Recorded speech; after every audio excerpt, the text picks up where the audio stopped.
You know, Saul was anointed king, and Samuel had put a great deal of time into Saul's life.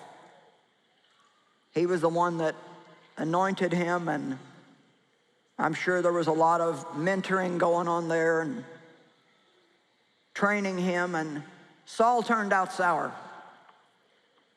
He right away showed rebellion toward God and thought that he didn't have to do exactly what God told him to do. He could just do a little bit of what God told him to and a little bit of what he wanted to.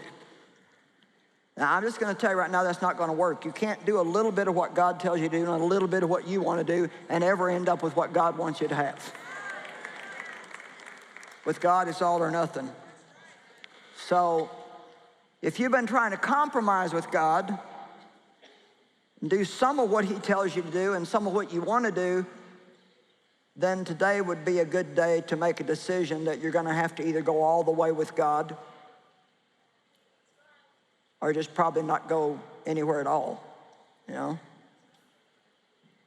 Way back 40 some odd years ago,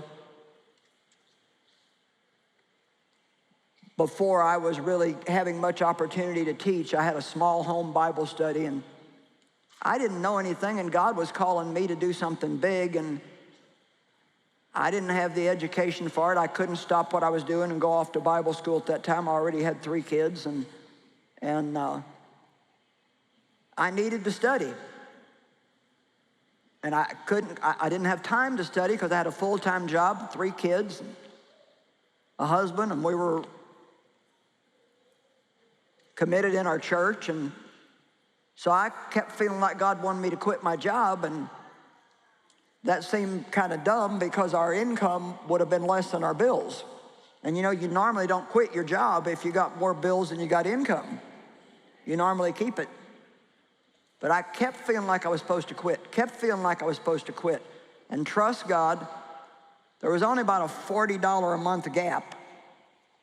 If I quit working, then God would have to do a $40 a month miracle for us to pay our bills, and that wasn't counting anything extra, but that was just to barely make it. And Dave was in agreement. If you feel like that's what God wants you to do. Sometimes I want Dave to tell me to do or not to do something, and he'll just say, well, you got to do what God's telling you to do. So here's the funny story. I quit my full-time job and I got a part-time job. Come on now, there's a message here. I look back and I think, how funny. I was trying to obey God and still take care of myself. But see, God wanted to put me in a position where I had to trust him because he wanted to use that time in my life to prepare me for this time in my life,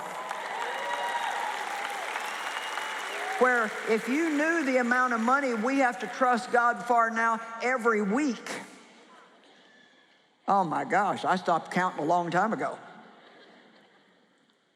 Everybody claps when we say we're on television in 2/3 of the world. Well, yeah, you ought to pay that bill. I'm not smart enough to know where to get that.